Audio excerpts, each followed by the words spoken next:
പത്തരമാറ്റിൻ്റെ പുതുപുത്തൻ വിശേഷങ്ങളിലേക്ക് എല്ലാവർക്കും സ്വാഗതം. അങ്ങനെ വിവാഹത്തിന് ആൾക്കാരൊക്കെ വന്ന് തുടങ്ങുന്നുണ്ട് കേട്ടോ. അപ്പോൾ ദേവയാനി അവരെ സ്വീകരിക്കുന്നുണ്ട്.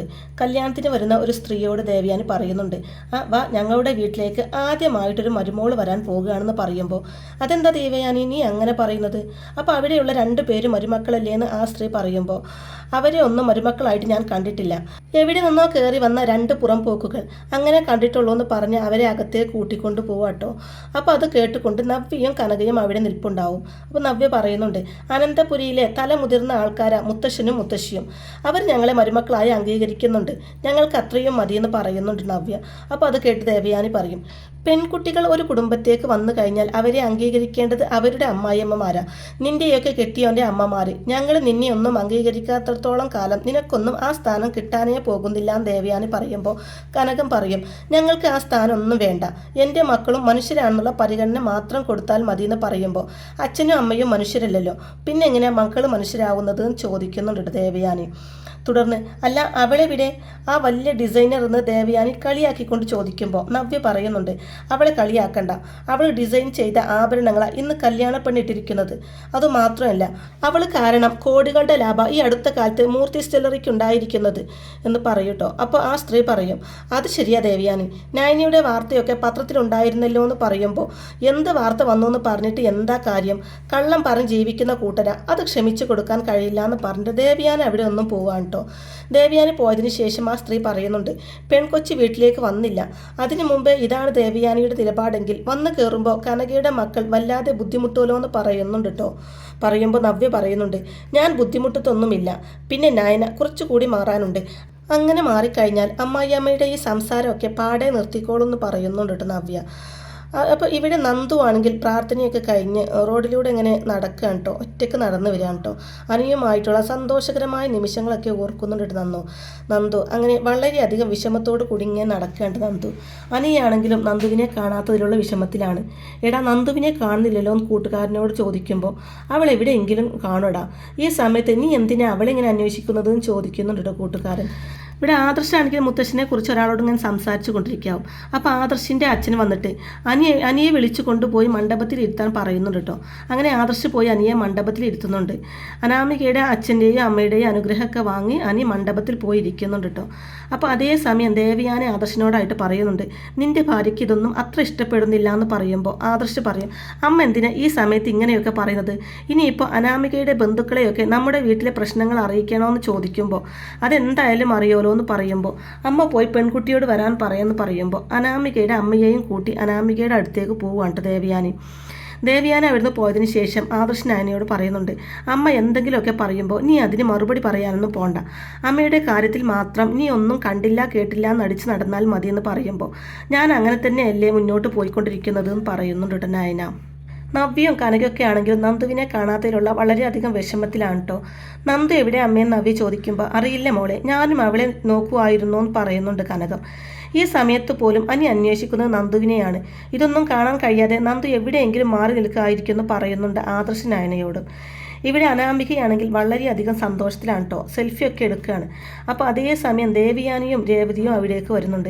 മോളെ മുഹൂർത്തത്തിന് സമയമായി എന്ന് അമ്മ പറയുമ്പോൾ, എനിക്കെന്തോ ഒരു ടെൻഷൻ പോലെയെന്ന് അനാമിക പറയുമ്പോൾ, എന്തിനാ ടെൻഷൻ അടിക്കുന്നത്, ഇഷ്ടപ്പെട്ട ആളല്ലേ താലി കെട്ടാൻ പോകുന്നത് എന്ന് ചോദിക്കുന്നുണ്ട് ദേവയാനി. അപ്പോൾ അത് കേട്ട് രേവതി പറയും, അതെ അനിയെ തന്നെ മതിയെന്ന് പറഞ്ഞ് വാശി പിടിച്ചിരിക്കുകയായിരുന്നു. അനി ഒന്ന് പിണങ്ങിയപ്പോൾ എന്തൊരു വിഷമായിരുന്നു എന്ന് പറയുന്നുണ്ട് കേട്ടോ അനാമികയുടെ അമ്മ. അനി ഹാപ്പിയാണോ എന്ന് അനാമിക ചോദിക്കുമ്പോൾ, മോൾ അനിയെ കണ്ടില്ലല്ലോ, അവനെ ആരോ അടിച്ച പോലെ ഒരു പാടുണ്ടെന്ന് രേവതി പറയുമ്പോൾ, അടിച്ചതൊന്നുമല്ല, ബാത്റൂമിൻ്റെ ഡോർ തട്ടിയതാണെന്ന് ദേവയാനി പറയുമ്പോൾ, പക്ഷേ കണ്ടാൽ അടിച്ചതാണെന്നേ തോന്നുമെന്ന് പറയുന്നുണ്ട് രേവതി. അങ്ങനെ തല്ല് കിട്ടുന്ന സ്വഭാവം ഒന്നും അനിക്കില്ലല്ലോ എന്ന് അനാമിക പറയുമ്പോൾ, അതുകൊണ്ടാണ് തല്ലിയതല്ലെന്ന് പറഞ്ഞത്, അവൻ നല്ല പയ്യനല്ലേ, വിവാഹം വരെ ആദർശും അനിയും ഒരുപോലെയായിരുന്നു, വിവാഹം കഴിഞ്ഞ ശേഷം ആദർശിൻ്റെ സ്വഭാവം കുറച്ച് മാറിയിട്ടുണ്ട്, പക്ഷെ അനി ഇപ്പോഴും പഴയ ആൾ തന്നെയാണ്, അതുകൊണ്ട് മോൾക്ക് ഒരു ടെൻഷനും ഇല്ലാതെ അവൻ്റെ കൂടെ താമസിക്കാമെന്ന് പറയുന്നുണ്ട് കേട്ടോ ദേവയാനി. അങ്ങനെ അനാമികയും കൂട്ടിക്കൊണ്ട് പോവുകയാണ് കേട്ടോ ദേവയാനിയും രേവതിയും കൂടി. അനിയാണെങ്കിൽ വളരെയധികം വിഷമത്തിലാണ് കേട്ടോ നന്ദുവിനെ കാണാത്തതിൽ. അനിയുടെ മുഖത്തെ വിഷമം കണ്ട് ആദർശിൻ്റെ അച്ഛൻ അവന് നല്ല വിഷമമുണ്ടെന്ന് പറയുമ്പോൾ ഇളയച്ചൻ പറയും, ചേട്ടാ കല്യാണത്തിൻ്റെ അന്ന് എനിക്കും ഉണ്ടായിരുന്നു ഇതുപോലെ ടെൻഷൻ എന്ന് പറയുന്നുണ്ട് കേട്ടോ.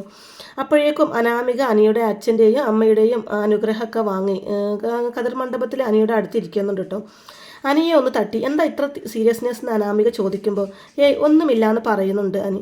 ശേഷം ഇളയച്ചൻ ജാനകിയെ വിളിച്ച്, നമ്മുടെ മോൻ നല്ല ടെൻഷനിലാണ്, ആൾക്കാരെ കണ്ട് പേടിച്ചെന്നാ തോന്നുന്നത് എന്ന് പറയുമ്പോൾ ജാനകി മനസ്സിലിങ്ങനെ പറയുന്നുണ്ട്, അത് ആൾക്കാരെ കണ്ട് പേടിച്ചതല്ല, അവൻ്റെ കാമുകിയെ കാണാത്തതിൻ്റെ നിരാശയാണ് എന്ന് പറയുന്നുണ്ട് കേട്ടോ. തുടർന്ന് ജലജ കനകത്തെ നോക്കി, അസൂയയോടെ ഒരുത്തി നിൽക്കുന്നത് കണ്ടില്ലേ എന്ന് ദേവയാനിയോടായിട്ട് പറയുമ്പോൾ, കാണട്ടെ എങ്ങനെയാണ് അന്തസ്സായി പെൺകുട്ടികളെ കല്യാണം കഴിച്ചയക്കുന്നതെന്ന് അവന്മാരൊന്ന് കാണട്ടെ എന്ന് പറയുന്നുണ്ട് ദേവയാനി. അവൾ എവിടെ അമ്മേ നന്ദു, മുഹൂർത്ത സമയത്ത് പോലും അവളെ കാണാനില്ലല്ലോ എന്ന് പറയുന്നുണ്ട് നയന കനകത്തോട്. തുടർന്ന് ആദർശിനോട്, നന്ദുവിനെ കാണാനില്ലല്ലോ ആദർശേട്ടാന്ന് പറയുമ്പോൾ, അവൾ എവിടെയെങ്കിലും ഉണ്ടാവും എന്ന് പറയുന്നുണ്ട് ആദർശും. ശേഷം ജാനകി, ആ മൊട്ടച്ചിയെ ഇവിടെ ഒന്നും കാണുന്നില്ലല്ലോ എന്ന് ഇളയച്ചനോടായിട്ട് പറയുമ്പോൾ, നീ ഒന്ന് മിണ്ടാതിരിക്കുക, അല്ല ചേട്ടാ താലികെട്ട് നടക്കുമ്പോൾ എൻ്റെ കുഞ്ഞിനെയും അനാമിക മോളെയും അവൾ പ്രാഗി കൊല്ലോന്നായിരുന്നു എൻ്റെ പേടി, അവൾ എങ്ങോട്ടെങ്കിലും പോയാൽ മതിയായിരുന്നു എന്ന് പറയുമ്പോൾ, നീ ഏടത്തിയോട് ഇതൊന്നും പറയല്ലേ, വെറുതെ കുടുംബ കലഹം ഉണ്ടാക്കല്ലേ ജാനകി എന്ന് ഇളയച്ചൻ പറയുമ്പോൾ, ഇതുവരെ ഞാനൊന്നും പറഞ്ഞിട്ടില്ല, ഇനി എൻ്റെ മരുമകളെ വേദനിപ്പിക്കാൻ ശ്രമിച്ചാൽ എൻ്റെ സ്വഭാവം മാറുമെന്ന് പറയുന്നുണ്ട് ജാനകി. അതിനുശേഷം കാണിക്കുന്നത് രണ്ടാളുകൾ റോഡിൽ ഇങ്ങനെ കാത്തു നിൽക്കുകയാണ് കേട്ടോ. അപ്പോൾ അതേസമയം ഉപേന്ദ്രൻ എന്ന് പറയുന്ന ആളുണ്ടല്ലോ, നമ്മുടെ അനാമികയുടെ അച്ഛൻ പേടിക്കുന്ന ആൾ, അയാൾ വന്നിട്ട് പറയുന്നുണ്ട്, അവിടെ മുഹൂർത്തമാകാൻ നേരമായടാ, അതുകൊണ്ടാണ് നിന്നോടൊക്കെ വിട്ടുപോകാൻ പറഞ്ഞത്, പിന്നെ നീ എന്തിനാടാ ഇവിടെ കാത്തു നിൽക്കുന്നത് എന്ന് ഉപേന്ദ്രൻ ചോദിക്കുമ്പോൾ, സാറിനൊപ്പം പോകാമെന്ന് കരുതിയെന്ന് അവർ പറയുമ്പോൾ, എടാ അവിടെ പോയി നീയൊക്കെ നിൻ്റെ സാമർത്ഥ്യം കാണിക്കണ്ടേ, എങ്കിലല്ലേ അവരൊന്ന് ഭയക്കൂ, അത് കഴിഞ്ഞല്ലേ ഞാൻ വന്ന് രാജകീയമായിട്ട് ഇറങ്ങുന്നതെന്ന് പറയുമ്പോൾ, എന്നാൽ ഞങ്ങൾ വിടട്ടെ സാറേ എന്ന് അവർ പറയുമ്പോൾ, ഇനി വിട്ടിട്ട് എന്താ കാര്യം, നീയൊക്കെ പോകുന്നതിനേക്കാൾ വേഗത്തിൽ എൻ്റെ വണ്ടി പോകും, ഇന്ന് രണ്ടിലൊന്ന് തീരുമാനിച്ചേ പറ്റൂ, അനന്തപുരയിലെ പയ്യന അവൻ്റെ മോളെ കിട്ടുന്നത്, അതുകൊണ്ട് കൂടുതൽ അലമ്പൊന്നും ഉണ്ടാക്കാൻ പറ്റില്ല, തന്ത്രപരമായിട്ട് ഈ അവസരം മുതലാക്കണം എന്നും പറഞ്ഞിട്ട് അവരെല്ലാവരും കാറിൽ കയറി പോവാണ് കേട്ടോ. അങ്ങനെ അവർ ഓഡിറ്റോറിയത്തിൽ എത്തിയതിന് ശേഷം ഉപേന്ദ്രൻ പറയുന്നുണ്ട്, അകത്ത് നിന്ന് പക്കമേളം കേൾക്കുന്നുണ്ട്, താലികെട്ടിന് ഇനി 4-5 മിനിറ്റ് കൂടിയുണ്ട്, അതിനുള്ളിൽ നമ്മുടെ കാര്യം നടന്നില്ലെങ്കിൽ ഈ കല്യാണം അലമ്പണം എന്ന് പറയുന്നുണ്ട് കേട്ടോ ഉപേന്ദ്രൻ. ശേഷം നയന കനകത്തിനോട് പറയുന്നുണ്ട്, നമ്മൾ ചിന്തിച്ചത് തന്നെ അമ്മേ ശരി, ഈ രംഗങ്ങളൊന്നും കാണാൻ കഴിയാതെ അവൾ എവിടെയെങ്കിലും മാറി നിൽക്കുന്നുണ്ടാവും എന്ന് പറയുമ്പോൾ കനകം പറയും, എന്നാൽ അവൾ അങ്ങനെ നിന്നോട്ടെ, പാവം ഇന്നലത്തെ സംഭവമൊക്കെ അറിഞ്ഞത് അവൾക്ക് വലിയ വിഷമമായിട്ടുണ്ട് എന്ന് പറയുന്നുണ്ട്. ഇതേ സമയമാണ് കേട്ടോ അനാമികയുടെ അച്ഛൻ്റെ ഫോണിലേക്ക് ഒരു കോള് വരുന്നത്. കോള് വരുമ്പോൾ തന്നെ അനാമികയും രേവതിയും അച്ഛനെയും ഒക്കെ പേടിക്കുന്നുണ്ട് കേട്ടോ. ഉപേന്ദ്രനാണെന്ന് അച്ഛൻ പറയുന്നതും എടുക്കേണ്ടെന്ന് അനാമികയുടെ അമ്മ പറയുമ്പോൾ, എടുക്കാതിരുന്നാൽ അവൻ അകത്തേക്ക് വന്നാലോ എന്ന് പറഞ്ഞിട്ട് കോള എടുക്കുകയാണ് കേട്ടോ.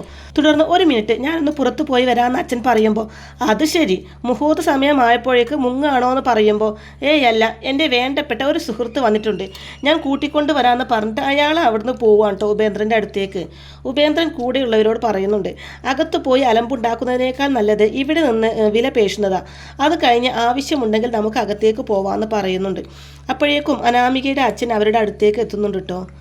വേഗം വാ, മണവാട്ടിയുടെ അച്ഛൻ വേഗം വാ എന്ന് പറയുമ്പോൾ, ഉപേന്ദ്ര ചതിക്കരുത്, താലി കെട്ടിന് ഈ 2-3 മിനിറ്റേ ഉള്ളൂ എന്ന് അനാമികയുടെ അച്ഛൻ പറയുമ്പോൾ, അറിയാം അതുകൊണ്ടാണല്ലോ ആ സമയത്ത് തന്നെ വന്നത്, എടാ എൻ്റെ പൈസ തരാതെ നിൻ്റെ മോളുടെ താലിക്കെട്ട് നടക്കില്ല എന്ന് പറഞ്ഞ് ഉപേന്ദ്രൻ വിരട്ടുമ്പോൾ, ഈ സമയത്ത് ഇങ്ങനെ പറയരുത്, കല്യാണം കഴിഞ്ഞു കഴിഞ്ഞാൽ ഞാൻ എങ്ങനെയെങ്കിലും പൈസ തരാമെന്ന് അച്ഛൻ പറയുമ്പോൾ, ഇന്ന് തന്നെ തരുമെന്ന് ഉപേന്ദ്രൻ തിരിച്ചു ചോദിക്കുമ്പോൾ, ഇന്ന് പറ്റില്ല, നാളെ തന്നെ ഞാൻ എങ്ങനെയെങ്കിലും എത്തിച്ചോളാമെന്ന് അച്ഛൻ പറയുന്നതും, എന്താടാ നീ ചെയ്യുന്നത്, നീ എത്ര നാളായി ഇങ്ങനെ അവധി പറയാൻ തുടങ്ങിയിട്ട് എന്ന് പറയുമ്പോൾ, ഇന്ന് അതുപോലെയാകില്ല, എൻ്റെ മോളുടെ കല്യാണമായതുകൊണ്ട് എനിക്ക് പലരുടെ അടുത്തൊന്നും പണം കടം വാങ്ങേണ്ടി വന്നിട്ടുണ്ട് എന്ന് അനാമികയുടെ അച്ഛൻ പറയുമ്പോൾ, എത്ര പവൻ കൊടുക്കുന്നുണ്ട് എന്ന് ഉപേന്ദ്രൻ ചോദിക്കുമ്പോൾ, അത് ഒരു 110 പവൻ ഉണ്ട് എന്ന് മറുപടി പറയുന്നതും, 110 പവനോ എന്ന് വെച്ചാൽ പണിക്കൂലിയും GSTയും കൂട്ടി 10-70 ലക്ഷം രൂപയുടെ മുതൽ, അത് വാങ്ങാൻ നിൻ്റെ കയ്യിൽ പൈസ ഉണ്ടായിരുന്നല്ലേടാ, അതിൻ്റെ പകുതി തന്നിരുന്നെങ്കിൽ ഞാനിപ്പോൾ ഇങ്ങോട്ട് വരില്ലായിരുന്നു എന്ന് പറയുന്നുണ്ട് ഉപേന്ദ്രൻ.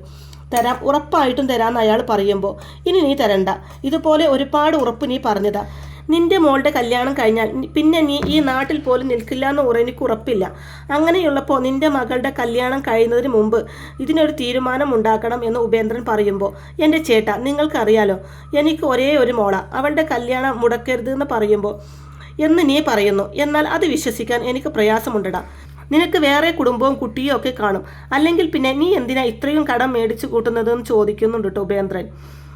ചേട്ടനറിയാലോ എൻ്റെ ബിസിനസ് പൊളിഞ്ഞ കാര്യങ്ങളൊക്കെയെന്ന് അച്ഛൻ പറയുമ്പോൾ, നിന്നെ പോലെയുള്ളവന്മാർ കാരണം എൻ്റെ ബിസിനസ്സും പൊളിഞ്ഞുകൊണ്ടിരിക്കുക.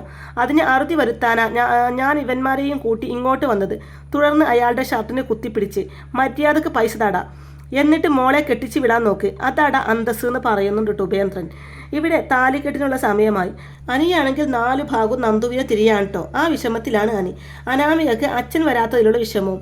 അല്ല വേണു എവിടെയെന്ന് ആദർശിൻ്റെ അച്ഛൻ ചോദിക്കുമ്പോൾ, ഞാനൊന്ന് നോക്കിയിട്ട് വരാം അച്ഛാന്ന് പറഞ്ഞ് ആദർശ് വേണുവിൻ്റെ അടുത്തേക്ക് പോവാൻ കേട്ടോ. അടുത്ത സുഹൃത്താണോ വന്നതെന്ന് ദേവയാനി ചോദിക്കുമ്പോൾ, ആണെന്നാ പറഞ്ഞത്, പക്ഷെ ആരാണെന്ന് മനസ്സിലായില്ല എന്ന് രേവതി പറയുമ്പോൾ, ആരായാലും വേണുവിന് വളരെ അടുപ്പമുള്ള ആരെങ്കിലും ഒക്കെ ആയിരിക്കുമല്ലോ, അല്ലെങ്കിൽ ഈ സമയത്ത് അവരെ സ്വീകരിക്കാൻ വേണു അങ്ങോട്ട് പോവില്ലല്ലോ എന്ന് പറയുന്നുണ്ട് അനിയുടെ അച്ഛൻ. എന്നാലും താലികെട്ടിൻ്റെ സമയത്ത് തന്നെ അയാൾ എത്തിയല്ലോ എന്ന് മനസ്സുകൊണ്ട് പിറുപിറുക്കുന്നുണ്ട് കേട്ടോ അനാമികയുടെ അമ്മ രേവതി. മുഹൂർത്തത്തിന് സമയമായി, അത് തീരാൻ ഇനി 5 മിനിറ്റേ ഉള്ളൂ എന്ന് പൂജാരി പറയുമ്പോൾ വളരെയധികം ടെൻഷനോട് കൂടി നോക്കിക്കൊണ്ട് നിൽക്കുന്ന അനാമികയും കാണിച്ചു കൊണ്ടാണ് കേട്ടോ ഇന്നത്തെ ഈ ഒരു എപ്പിസോഡ് അവസാനിക്കുന്നത്. അങ്ങനെ പത്തരമാറ്റിൻ്റെ വളരെ ത്രില്ലിംഗ് ആയിട്ടുള്ള നല്ല അടിപൊളി എപ്പിസോഡുകളൊക്കെ ആയിരിക്കും കേട്ടോ ഇനി വരാനിരിക്കുന്നത്. അപ്പോൾ ഈ റിവ്യൂ ഇഷ്ടമായിട്ടുണ്ടെങ്കിൽ വീഡിയോ ലൈക്ക് ചെയ്യാനും ചാനൽ കൂടി ഒന്ന് സബ്സ്ക്രൈബ് ചെയ്ത് സപ്പോർട്ട് ചെയ്യാനും മറക്കല്ലേ ഫ്രണ്ട്സ്. താങ്ക്